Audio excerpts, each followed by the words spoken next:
Ma'am, step off this porch right now. You do not belong on this property. The words hit like a command meant for someone powerless, not for a woman who had worked more hours in 1 decade than most people worked in a lifetime.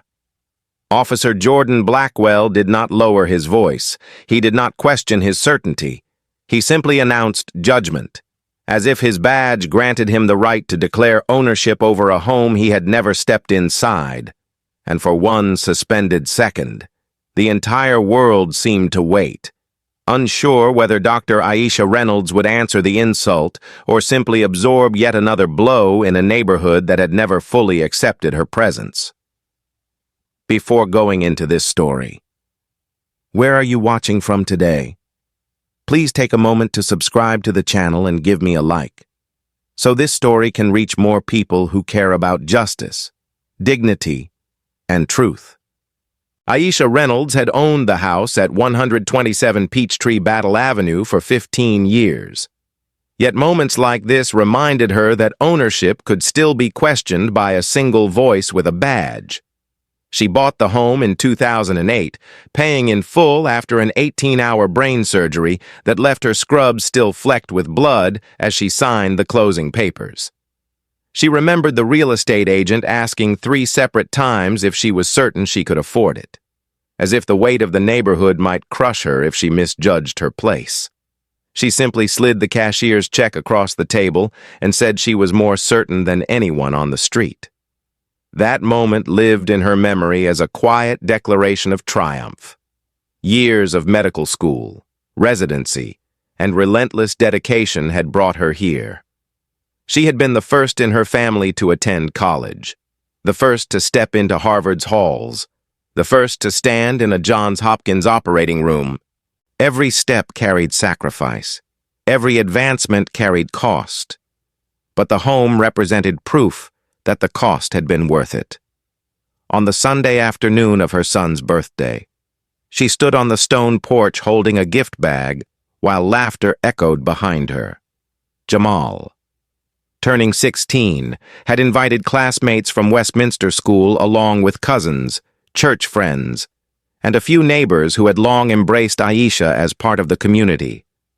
The sound of Marvin Gaye played softly in the background.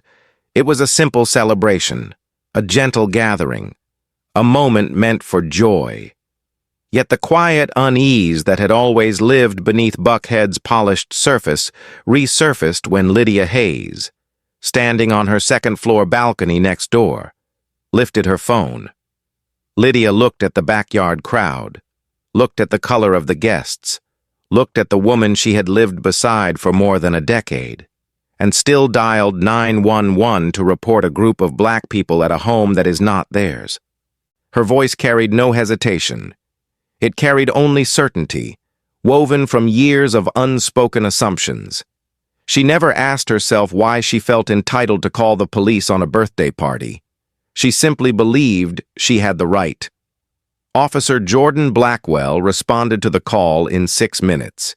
His record held 7 racial profiling complaints in 5 years, none of which resulted in real discipline beyond a line in his file reading officer-attended retraining. Each complaint involved the same pattern: a black man in a luxury car, a black teenager jogging before sunrise, a black contractor repairing a home in a wealthy subdivision. Every time, the assumption had been the same. Jordan walked toward the Reynolds home with the confidence of someone who expected his assumptions to be validated. He blocked the driveway with his cruiser, stepped out, and raised his hand to stop Aisha before she could even speak. "This is private property," he repeated with rigid authority. "You and your group need to vacate immediately." He spoke as if announcing a universal truth, as if he had caught trespassers in the act, as if the evidence of ownership did not exist inches from where she stood. Aisha met his eyes, calm but firm. "I own this private property." She did not raise her voice. She did not tremble. She knew the truth, knew the years of work behind it, knew the signatures on the deed, the tax records, the equity, the renovations she had overseen herself. Still, Jordan replied that the caller reported the owners were an elderly white couple. He stated it without shame, without doubt, without any attempt to reconcile the discrepancy. In that moment, it became clear that the existence of a black homeowner stood outside his definition of possibility. Jamal burst through the front door holding his phone, already recording. He was 16, old enough to understand what was happening, old enough to feel the collision between racism and authority land on his family's doorstep, but young enough to believe that recording might protect his mother. He steadied his hand and began live streaming, capturing the tone of the officer's voice, the posture of confrontation, and the disbelief that someone with his mother's accomplishments could be treated as an intruder in her own home.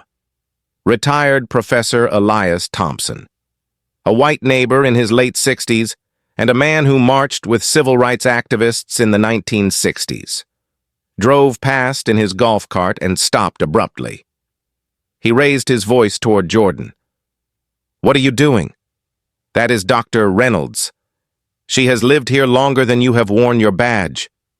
The words carried weight, delivered from someone who understood history and recognized injustice instantly. Yet Jordan did not step back. He did not soften his stance. He continued demanding identification, continued insisting the caller must be correct, continued treating Aisha as if her presence required justification. Sergeant Maya Ortiz arrived moments later. 28 years on the force had taught her to recognize situations that would bring shame to the department if not stopped quickly. She opened the Fulton County tax record database on her phone and held it up for all to see. Owner, Aisha Marie Reynolds. Paid in full. 2008. No liens, no disputes, no shared ownership. She turned to Jordan, her voice sharpening. "Stand down. Blackwell. Right now."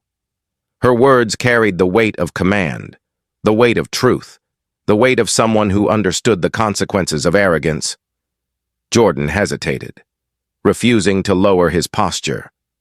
Maya stepped closer and made her warning clear enough for the entire street to hear. "Blackwell. I will not repeat myself. Stand down, or I cuff you for abuse of authority myself." Her voice did not rise. It simply held finality, the kind that leaves no room for argument. It marked the moment the story began its turn from confrontation to exposure, from denial to accountability, from silence to the first spark of a national fire that would reshape the city and redefine belonging for generations. This was the moment that set everything in motion. Officer Jordan Blackwell stood in the center of the driveway with a certainty that did not bend. Even after Sergeant Maya Ortiz ordered him to stand down, and even after she displayed the county tax records proving ownership beyond dispute. His partner lingered behind him, unsure, watching the confrontation develop as neighbors stepped onto porches and sidewalks with the quiet sense that something was about to break open. Aisha Reynolds held her ground with a calm formed through years of pressure in operating rooms where seconds could separate life from death. But her patience thinned as she realized Jordan had no intention of correcting his mistake. He escalated instead. He demanded to see her identification. He insisted the call from Lydia Hayes must be accurate. He repeated his claim that she did not belong on her own property.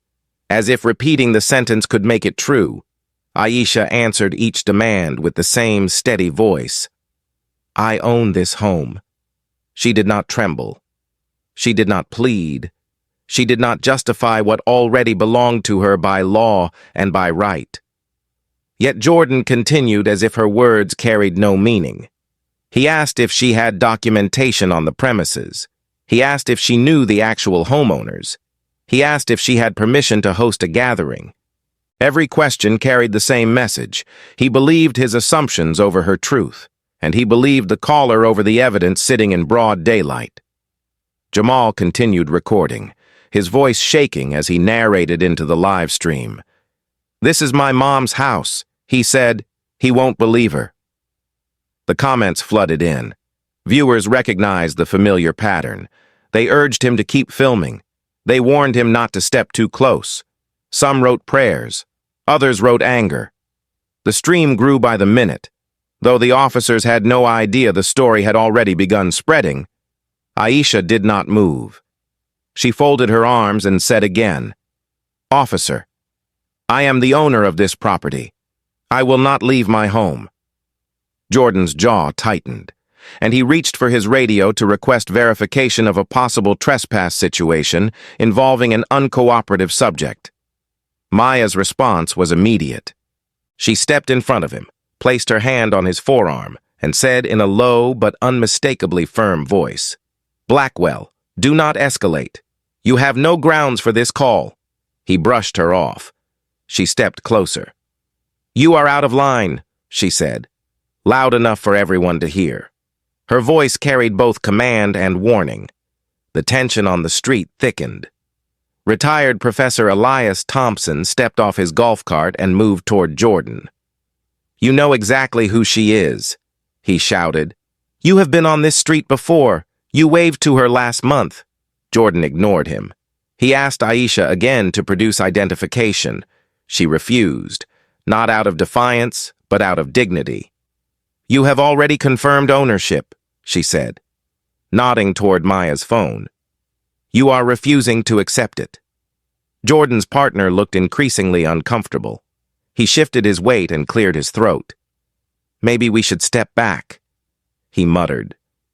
Jordan silenced him with a glare. The noise of the birthday party behind the house had quieted. Guests watched from a distance, unsure whether to intervene. Some whispered that this could turn dangerous. Others urged calm. Aisha motioned for them to stay back. Maya, now aware that the situation was slipping into a territory that could harm the department far beyond one afternoon, opened her radio and requested a supervisor. She then turned to Jordan one more time. "You are causing harm," she said, "and you will answer for this." Jordan responded by lifting his chin. "She needs to show ID. That is the end of the discussion." Aisha responded with a single sentence that cut through the moment.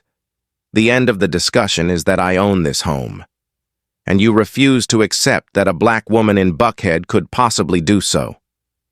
Her words held the truth that had lingered unspoken for years. Several neighbors froze. Others looked away, uncomfortable, but unable to deny it. Lydia Hayes watched from her balcony but did not step outside. She shrank backward into the shadows, unwilling to be seen as the catalyst for what she could still pretend was a misunderstanding. Maya took a deep breath. She positioned herself between Aisha and Jordan. "This stops now," she said. "You will not demand identification from a homeowner on her own porch without cause." Jordan's voice sharpened. "I have cause," Maya shot back. "You have bias, not cause." The word hung in the air, heavy and undeniable. Jordan moved as if preparing to detain Aisha. His partner reached out instinctively. As if trying to stop him, Aisha stepped back toward the front door. Jamal's voice cracked as he whispered, "Mom, please." The camera caught every second, every breath, every refusal, every attempt at control, for one fragile moment. Jordan appeared ready to take the confrontation further. His hand hovered near his belt, his posture stiffened, his voice dropped. "If you refuse to comply, I can remove you from the property." Gasps rose from the small crowd gathering at the end of the driveway. Elias shouted again, "That is unlawful! You know it!" Several neighbors who had previously stayed silent now stepped forward, not to confront, but to witness. Their presence made the moment heavier. Jordan looked around and saw eyes on him from every direction. He saw Maya ready to intervene. He saw Jamal recording with a trembling hand. He saw neighbors he recognized from previous calls, people who had always nodded politely but avoided conversation. He felt a shift he could not name, a pressure he did not understand, and a scrutiny he could not escape. Aisha remained still, standing in the doorway of the home she had built through years of sacrifice. Her voice was steady. "Officer, I will not leave my property," Maya announced loudly. "Blackwell, step back. Final warning." When Jordan did not move, Maya made her decision. She reached toward him, placed her hand on his shoulder, and pulled him one step behind her. "You are done here," she said. "Return to your car." Her words carried the unmistakable tone of a superior officer who had reached the end of patience. Jordan hesitated, but he recognized that refusing now would create consequences he could not control. He stepped back with visible anger, unable to accept the correction, but forced to live with it. His partner followed, exhaling with relief. Aisha slowly closed the front door behind her, not out of fear, but out of exhaustion, her heart steady but heavy. Jamal lowered his phone. The live stream ended, but the recording remained. Within minutes, the video would begin moving from device to device. Within hours, it would reshape the conversation in the neighborhood. Within days, it would reshape the conversation across the entire country. But in that moment, only one truth filled the air. A woman who had saved countless lives had been told she did not belong in the home she had earned, and everyone who witnessed it knew the city would not remain the same. The video traveled faster than anyone expected, beginning with a single trembling upload from Jamal's phone and spreading through group chats, neighborhood forums, and social platforms until it became impossible to ignore. And by the next morning, more than 5 million people had watched a black neurosurgeon stand on her own front porch while a police officer insisted she did not belong there. And every second of disbelief, every demand for identification, every refusal to accept ownership became a national mirror held up to a country still struggling with the meaning of home, authority, and race. The clip was 17 minutes long, unedited and unembellished. It needed no commentary. It showed the raised hand that stopped Aisha before she could speak, the repeated assertions that she was trespassing, the quiet strength in her voice, and the firm authority in Sergeant Maya Ortiz's command for Jordan Blackwell to stand down. It showed a birthday gathering falling silent as a mother confronted the weight of suspicion that her wealth, her credentials, her accomplishments, and her address could not shield her from, and because the camera never shook enough to blur the truth. The world understood the story instantly. By 8 that night, reporter Nina Patel from 11 Alive stood in front of the Reynolds home, delivering a solemn report as lights glowed behind the magnolias and neighbors gathered in uneasy groups along the sidewalk. She explained the context with the clarity of someone who had covered too many similar incidents. She spoke about the call from Lydia Hayes, the false claim that the owners were an elderly white couple, the 7 previous profiling complaints against Jordan, and the escalating tension caught on camera. Nina repeated Aisha's words. "I own this private property," with measured emphasis, allowing the sentence to land gently yet unmistakably on viewers who were watching live as the video continued to surge across the country. Her report ended with a simple statement. Tonight, Atlanta is asking itself who belongs and who gets to decide. The following morning, the story took a turn no one predicted at Emory University Hospital, where Aisha served as chief of neurosurgery. More than 47 black physicians and their allies arrived at dawn wearing white coats and carrying signs that read, "Dignity is non-negotiable. Trust our words, and we belong here." They held a silent line in front of the hospital, then delivered a coordinated announcement of a 24-hour medical strike, the first such action in Georgia's history, with emergency staff still on duty to protect patient safety. Their message was both calm and resolute. This was not simply about one woman on one porch. It was about the pattern of doubt that followed black professionals wherever they went, even when they reached the highest levels of achievement. Their statement concluded with the words, "If a world-class neurosurgeon can be told she does not belong in her own home, what does that mean for every black patient, doctor, student, or neighbor who lacks her platform. We stand in solidarity. We stand for her.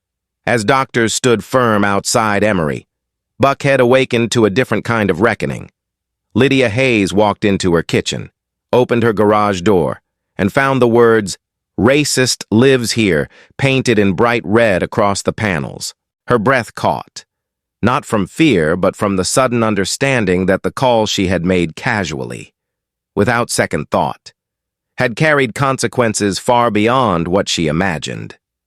She had once prided herself on her philanthropic work and her polite conversations at community gatherings. Yet none of that protected her from the truth now visible to the world. She had reduced a 15-year homeowner to the status of a stranger. She closed the garage door, sat at the edge of her marble countertop, and realized the city would remember her name long after the paint was scrubbed away. At Atlanta Police Headquarters, Chief Harold Vance called an emergency meeting that lasted 3 hours and ended with a vague public statement about an internal review and appropriate administrative measures. But inside the closed conference room, the conversation carried a sharper tone. The chief understood the department was facing a crisis that could not be managed with routine language. 7 prior complaints against Jordan Blackwell had all ended the same way: retraining, no consequences, no serious evaluation, no accountability. Now the entire country was examining every line of those reports, questioning how a pattern so clear had been ignored for so long. The chief asked for the files. He asked for all body camera footage. He asked for a timeline of every complaint. His voice carried the weary recognition that the department had reached a breaking point. "We cannot hide from this," he said. "Not this time." Meanwhile, at 127 Peachtree Battle Avenue, the birthday decorations still hung in the backyard, though no one had the heart to continue the celebration. Aisha sat in her living room beside her college friend, Dr. Marcus Lee, who had rushed over after finishing a surgery. He held her hand in a gesture of quiet support. She did not cry.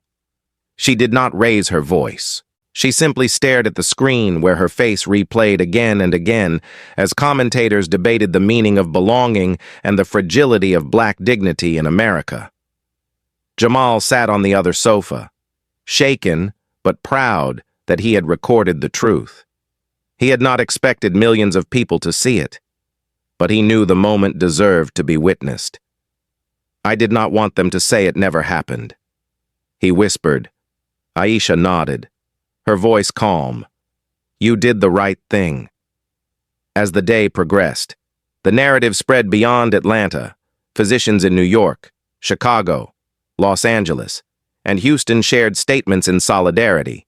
Civil rights organizations issued condemnations. Community leaders called for disciplinary action against Jordan. Commentators emphasized how quickly suspicion had overridden common sense, and thousands of viewers shared their own stories, moments when they had been questioned in neighborhoods where they lived, stores where they shopped, offices where they worked, or schools their children attended. By evening, the video had passed 10 million views. The hashtags "You Don't Belong Here" and "Own My Home" reached national trending status. Commentators described the incident as a turning point, not because it was the worst story the country had seen, but because it was so precise, so clear, so undeniable. A doctor in her own home, a celebration interrupted, a child filming to protect his mother, a sergeant stepping in to stop an injustice that had unfolded too many times before midnight. The city of Atlanta understood one unmistakable truth.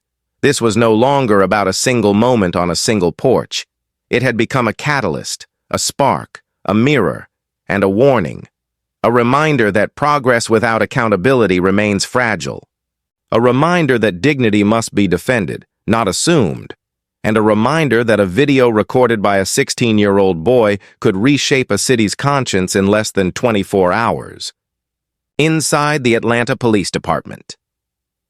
The week after the video spread felt like a storm moving through the building with deliberate force. shaking every floor, every office, and every assumption about how long the department could overlook a pattern that had become impossible to deny. And the first sign of the internal reckoning came when attorney Sophia Ramirez, Atlanta's most feared civil rights lawyer, took the case pro bono and began dissecting every second of the 17-minute video with the precision of a surgeon, identifying every command, every refusal, every violation of procedure, and every moment when Officer Jordan Blackwell chose suspicion over evidence. And when she obtained the internal files through formal discovery requests, she uncovered something that stunned even her seasoned legal mind: an email from Jordan, written less than 24 hours after the incident, requesting the deletion of his body camera footage due to a so-called technical malfunction, a request that had been denied but preserved, leaving a digital trail that revealed intent rather than error. And the moment Sophia printed that email, she understood the case was no longer about one confrontation, but about a department that had allowed one man's unchecked behavior to grow roots. Sergeant Maya Ortiz, who had intervened at the scene, watched the department struggle as accusations spread through the ranks, and she carried the weight of knowing that what she witnessed on the porch was not an isolated moment, but the culmination of complaints she had heard whispered in break rooms for years. And she made her own choice, one she knew could end her career. She quietly copied all 7 prior racial profiling complaints against Jordan. Complaints that supervisors had repeatedly dismissed with a single line about retraining, and delivered them directly to Sophia in a sealed envelope, placing the pursuit of justice above departmental loyalty, aware that internal politics could consume her if anyone discovered what she had done. The impact of Sophia's involvement was immediate. The city's legal department attempted to negotiate a quick settlement, offering Aisha $800,000 before the public pressure grew worse, but Sophia responded with a single-sentence email: "See you in federal court." Her message carried a subtle warning that she knew the value of the case was not defined by money, but by the message it would send to every department in the country. And the refusal sparked panic among city officials who had hoped to make the problem disappear quietly. Meanwhile, Jordan arrived at the precinct unaware of the full extent of the evidence forming against him.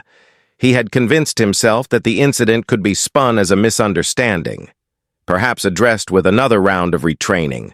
But when supervisors called him into a closed-door meeting and placed the body camera footage, the tax record verification, the recorded live stream, and the email requesting deletion onto the conference table, he felt the walls shift around him.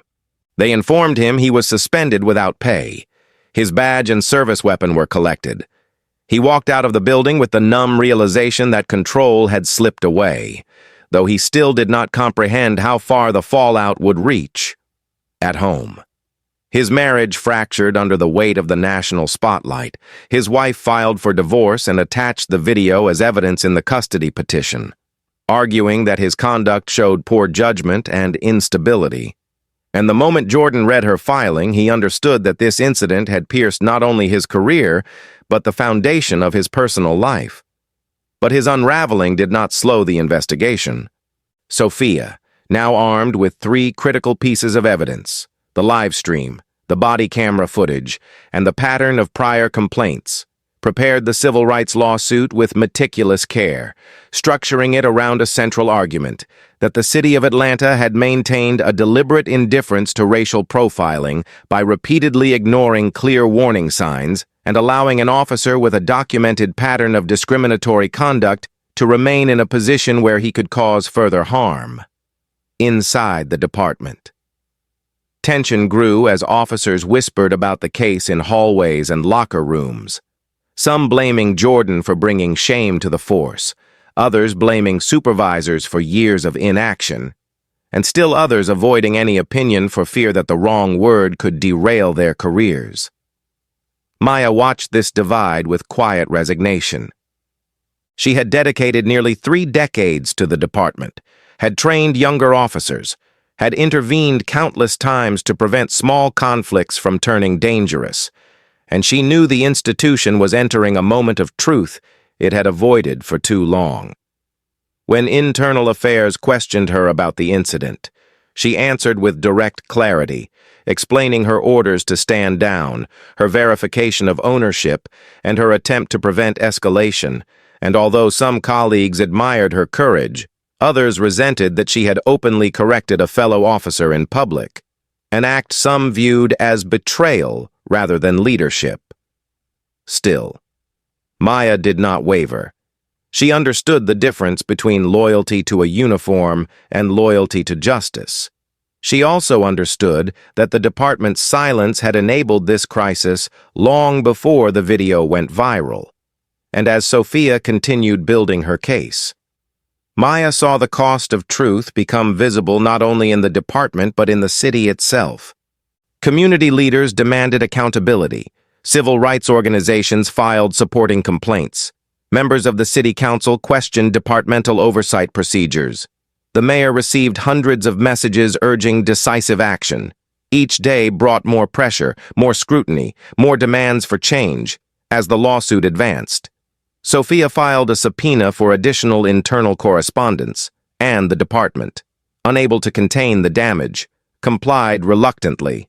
The deeper she dug, the clearer the pattern became: repeated warnings ignored, dismissive supervisory notes, and documented incidents of bias brushed aside as minor concerns.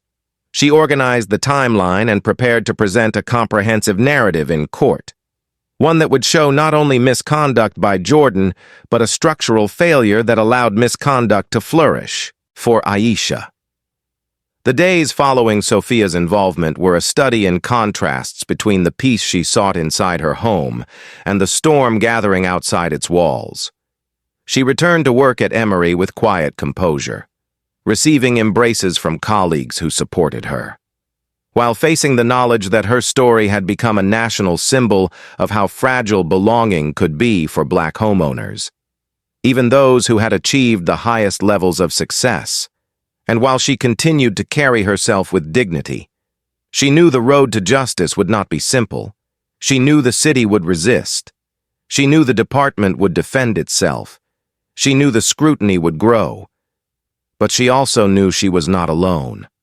The war inside the department reached its first turning point when Sophia formally filed the federal civil rights lawsuit under Section 1983, naming both the City of Atlanta and Officer Jordan Blackwell as defendants. The action triggered mandatory disclosures, formal statements, and an internal reckoning that could no longer be delayed. Jordan's suspension became permanent. His reputation collapsed within the department, and for the first time in years, leadership confronted the uncomfortable truth. The cost of ignoring misconduct had become greater than the cost of addressing it, and so the war moved forward. Through paperwork, through testimony, through discovery, through a city learning that silence had a price, and every step brought the story closer to a courtroom where the truth would be laid bare under oath, in full view of the nation. The federal trial began on a warm Monday morning at the Northern District of Georgia Courthouse, where the marble floors and high ceilings carried a solemn quiet that seemed to recognize the weight of what was about to unfold. And as Dr. Aisha Reynolds walked through the front entrance with her son Jamal beside her and attorney Sophia Ramirez leading the way, the press surged forward, the cameras flashed, and the city held its breath, sensing that this case was no longer a neighborhood dispute but a national referendum on dignity, authority, and the right to belong in one's own home. Inside the courtroom, the air felt tense enough to bend, as spectators filled every bench, including physicians from Emory in white coats, civil rights advocates, community elders who had seen these battles before, and ordinary residents who understood that this moment carried implications far beyond Buckhead. Judge Eleanor Watkins, known for her no-nonsense approach and deep understanding of civil rights precedent, presided over the case with a steady gaze that left no room for theatrics. The opening argument set the tone instantly. Sophia spoke with quiet authority, presenting the case not as an emotional narrative, but as a clear demonstration of constitutional violations: unreasonable seizure, racial discrimination, abuse of authority, and a departmental pattern of deliberate indifference. The city's attorneys attempted a measured defense, framing the incident as a misunderstanding based on a 911 call, but the courtroom sensed the weakness in their position, and the real unraveling began when Sophia played the full 17-minute video, uncut, unfiltered, presented in complete silence except for the voices captured that day. The room watched every second. They saw Jordan raise his hand, blocking Aisha before she spoke. They heard him declare she did not belong. They heard her calm responses. They heard Maya's repeated orders to stand down. They saw the refusal in Jordan's posture. They saw Jamal's trembling hand holding the phone.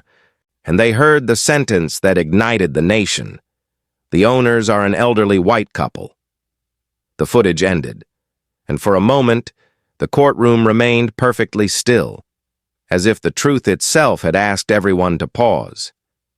Judge Watkins cleared her throat softly, acknowledging the gravity of what they had just witnessed, then allowed the trial to proceed. Sophia called 5 of Jordan's previous victims to the stand, each one a black resident of Atlanta, each one describing nearly identical encounters in wealthy neighborhoods where suspicion replaced courtesy, and where their explanations were dismissed until a supervisor arrived. Their testimonies created a pattern the defense could not dissolve, and by the third witness, the jury began taking rapid notes, recognizing that the case was about far more than one officer and one confrontation. The fourth witness, a black contractor, described being held against his work truck while Jordan questioned why someone like him had the keys to a house under renovation. The fifth witness, a teenage boy who had been stopped while jogging at dawn, testified that Jordan chased him 2 blocks because no one jogs that early unless they're up to something. Each story landed with the cumulative force of a structural truth long hidden, but now undeniable. Then Jamal took the stand, 16 years old, nervous but steady. He placed one hand on the Bible, sat down, and answered Sophia's first question with clarity that made the entire room lean forward. "I recorded because I was afraid he would hurt my mom," he said. His voice did not waver. He described the moment he realized the officer did not believe her, the fear he felt when Jordan reached for his belt, and the shame of watching his mother defend her right to stand on her own porch. When the defense questioned him, attempting to suggest he had misinterpreted the officer's tone, Jamal responded with a single sentence that cut through their argument. "You cannot misinterpret someone telling your mom she doesn't belong in the home she bought." His honesty carried more weight than any legal strategy.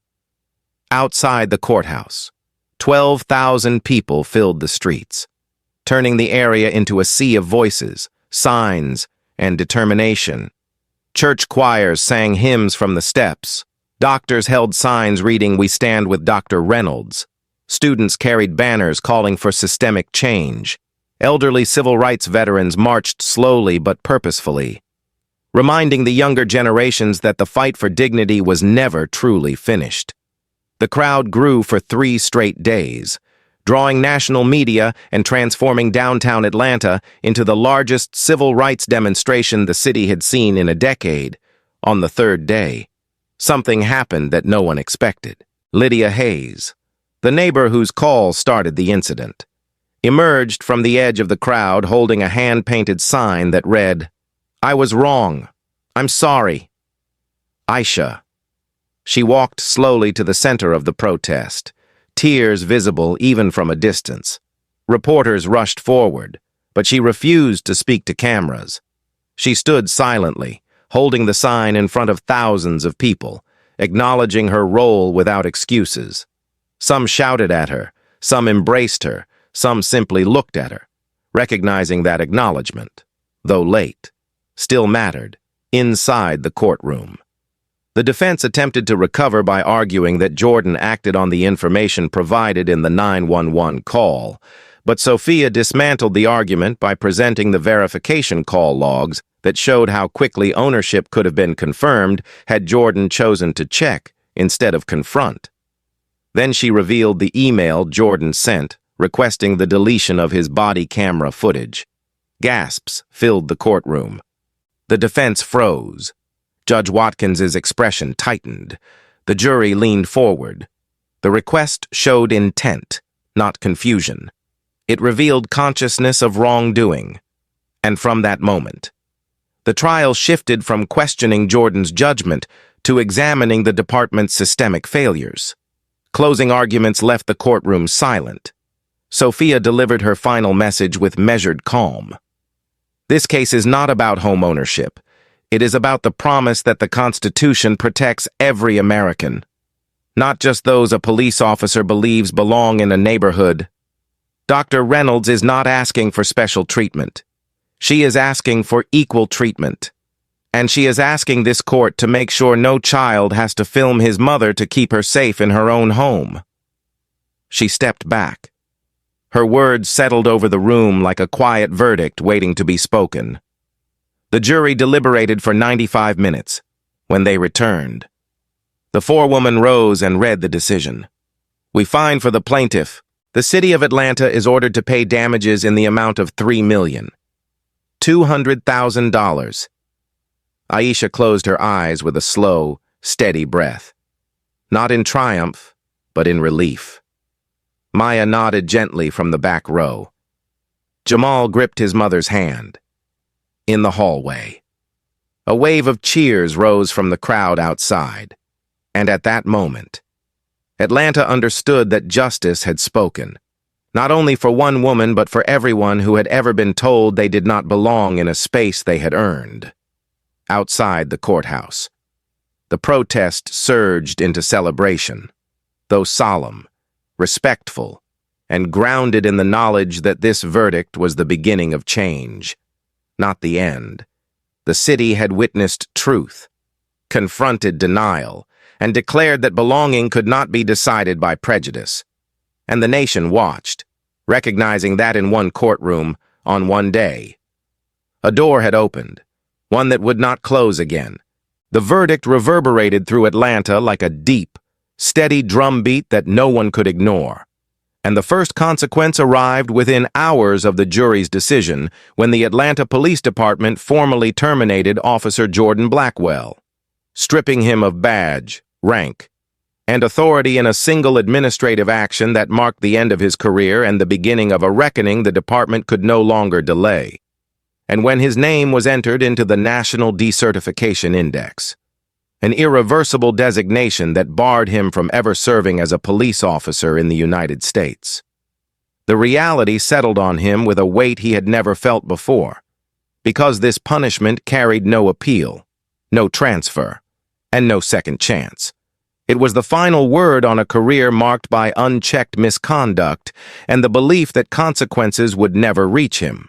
As Jordan walked out of the precinct carrying a cardboard box filled with the remnants of 15 years, commendation certificates, old training manuals, a coffee mug his son had painted in kindergarten, his face reflected not anger, but something more hollow, a dawning understanding that the structure he had trusted to protect him had finally stepped aside and allowed accountability to take its place.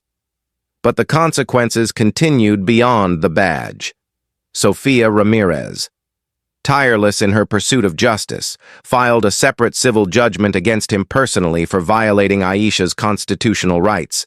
And because the conduct fell outside the scope of qualified immunity, the court ruled that he was personally liable for damages, forcing him into bankruptcy, the sale of his home in Alpharetta, and the liquidation of nearly all his assets. His wife's divorce petition moved swiftly, using his conduct as evidence of instability and granting her primary custody of their children.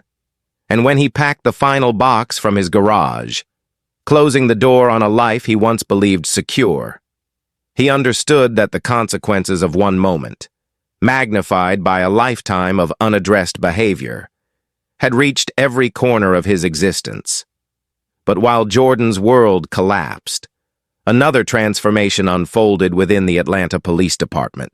The city, recognizing the verdict as a national warning, allocated $12 million from the following year's police budget to create mandatory bias training programs, including scenario-based instruction, supervisor accountability protocols, and community review panels designed to detect patterns long before they became crises. And the decision marked a shift from symbolic reform to structural change. For years, complaints like the ones filed against Jordan had been dismissed through a predictable cycle: investigate, document, retrain, repeat.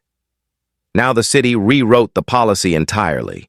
3 similar complaints in 3 years would trigger immediate investigation and potential termination. Supervisors would be evaluated not only on performance, but on the conduct of the officers under their command, and for the first time in department history. The training curriculum included direct testimony from residents affected by racial profiling, allowing the department to hear the human cost instead of reviewing incidents through abstract policy language. Within this wave of change, Sergeant Maya Ortiz stood at the center, both humbled and strengthened by her role in the case. And when Chief Harold Vance called her into his office to announce her promotion to lieutenant, the first Latina to command the Buckhead zone, he did so with the recognition that her intervention had prevented the incident from escalating into something far worse. Maya accepted the promotion quietly, her eyes steady, aware that leadership in this moment meant standing between an old culture and the possibility of a better one. She returned to the precinct that afternoon to salute her team, understanding that her responsibility had grown not only in authority, but in moral weight.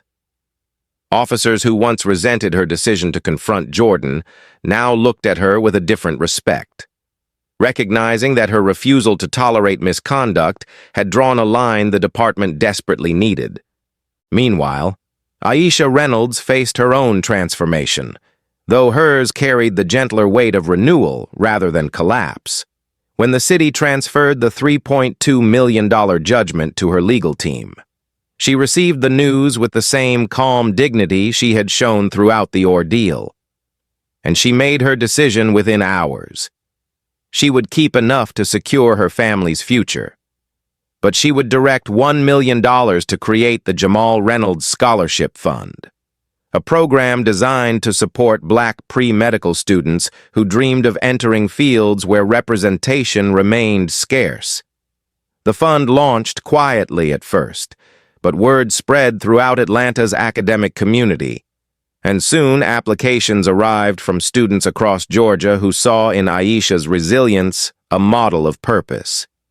Aisha established the fund in her son's name not as an act of symbolism, but as a legacy rooted in gratitude, for his courage in recording, for his strength in testifying, and for his unwavering belief that his mother deserved the safety and respect her accomplishments had earned. Yet even as Aisha built something new, she could not fully escape the internal echoes of the incident. She still found herself pausing before stepping onto her front porch. She still replayed the moment Jordan raised his hand to stop her. She still felt the deep, private ache of knowing that her success had not shielded her from suspicion, but she refused to allow those moments to define her. She returned to Emory University Hospital with her shoulders straight, her voice steady, and her commitment intact, walking past colleagues who greeted her not with pity but with admiration. Patients stopped her in hallways to thank her for standing firm. Younger physicians approached her with quiet gratitude, and each day she carried herself not as a symbol, but as a professional who had survived a violation and chosen to rise above it, beyond the individual consequences. The city itself began shifting. Neighborhood associations across Buckhead drafted new protocols for handling bias-motivated calls. Community groups formed alliances to discuss race, property rights, and the unspoken assumptions that had allowed the incident to happen. The mayor's office launched a citywide initiative called Belonging Atlanta, aimed at addressing disparities in policing, home ownership, and community engagement. And while much of the work remained aspirational, the momentum was unmistakable. As for Jordan, the public stopped following his story after a few weeks, but his private unraveling continued quietly. He moved into a small apartment outside Atlanta, the first time in years he had lived without a front lawn, without a parking garage, without the structure of a career that once defined him. He attended counseling. He spent evenings alone. He replayed the video not out of anger, but out of regret, hearing the tone in his own voice that he had once believed was authority, but now recognized as something closer to arrogance. And somewhere in that quiet collapse, a realization formed, not an excuse, not a justification, but an acknowledgement that the life he lost was not taken from him. It was forfeited piece by piece through repeated choices he never corrected. The consequences spread outward like rings of water, touching those who expected them and those who did not, shaping a city that could no longer claim ignorance. And while justice had been served in court, the deeper justice, measured in reform, awareness, accountability, and changed lives, was just beginning to unfold. Another Sunday afternoon arrived at 127 Peachtree Battle Avenue, and the house that once stood at the center of a national storm now carried a new kind of quiet strength. Marked by a bronze plaque on the front gate that caught the afternoon light and declared without apology, "This home has been Black-owned since 2008, proudly." And as guests gathered once again, neighbors, friends, colleagues, students, and supporters, there was no tension in the air, no shadow from the past, only the steady rhythm of community, gratitude, and belonging. And within that gathering stood the people whose lives had been rewritten by a single incident, beginning with Dr. Aisha Reynolds, who welcomed guests with the same calm dignity that carried her through the entire ordeal, but now with an added note of purpose, as though the hardships had shaped her into someone not only respected, but deeply rooted. Beside her stood Lieutenant Maya Ortiz in full-dress uniform, her promotion a living testament to leadership that chooses courage over silence.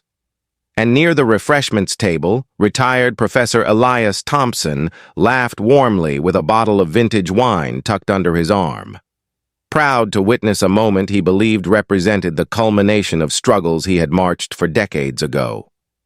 The backyard filled slowly, as Jamal, now 17, taller, steadier, and changed by everything he had witnessed, stood on a wooden platform he built himself, prepared to address more than 100 guests, including the first 10 full-ride scholars of the Jamal Reynolds Scholarship Fund, students who represented a future larger than the pain that birthed their opportunity.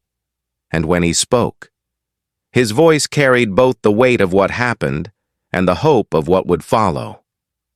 "A year ago," he said, pausing long enough for the crowd to listen, "they told us we didn't belong here. Today, we don't just belong. We are redefining what belonging looks like." His words drew a quiet wave of emotion across the yard, because everyone present understood that what had begun as a violation had become a movement, a shift in consciousness that extended far beyond one family. And somewhere far from Buckhead, in a conference hall filled with young officers from across the country, Jordan Blackwell stood on a stage in a plain white shirt, not as a man seeking sympathy, but as one confronting the truth of his past, wearing a simple sign on his chest that read, "I was wrong. Now I fix it." And though the audience listened with skepticism at first, they recognized that accountability sometimes grows not from punishment alone, but from humility. And Jordan, stripped of his former authority, humbled by consequences he could not outrun, spoke about the patterns he ignored, the assumptions he made, and the moment he realized that one act of misconduct had the power to destroy a family, reshape a city, and dismantle a career. He spoke not to erase what he had done, but to prevent others from repeating it. And every month he sent his speaking fees to the scholarship fund that bore Jamal's name, choosing to contribute to the future he once tried to deny. At Atlanta Police Headquarters, a new framed policy hung in the main hallway, positioned deliberately where every officer walked past it on their way to morning briefings. 3 similar complaints in 3 years lead to a mandatory investigation and possible immediate termination. Signed in firm ink by Lieutenant Maya Ortiz, a symbol of structural change forged through both courage and consequence. And officers who once dismissed complaints as paperwork now understood the weight carried by patterns they could no longer ignore. Neighborhood associations across the city began adopting their own declarations of belonging, placing bronze plaques on doorsteps, porches, gates, and pillars, each one honoring the history and pride of Black homeowners who had weathered decades of doubt and scrutiny. Some plaques read, "Black-owned since 1972, others, Black-owned since 1995. Each one a quiet act of defiance against the belief that certain communities were reserved for certain people. As for Aisha, her life returned to a steady rhythm, marked by both responsibility and renewal. Every Monday morning, she drove through the Buckhead gates with a sense of peace she had not known before the incident. And the security guard who once asked, "Who are you visiting?" greeted her now with a warm salute and the simple words, "Good morning, Dr. Reynolds," a gesture that captured how deeply the story had changed the community's consciousness.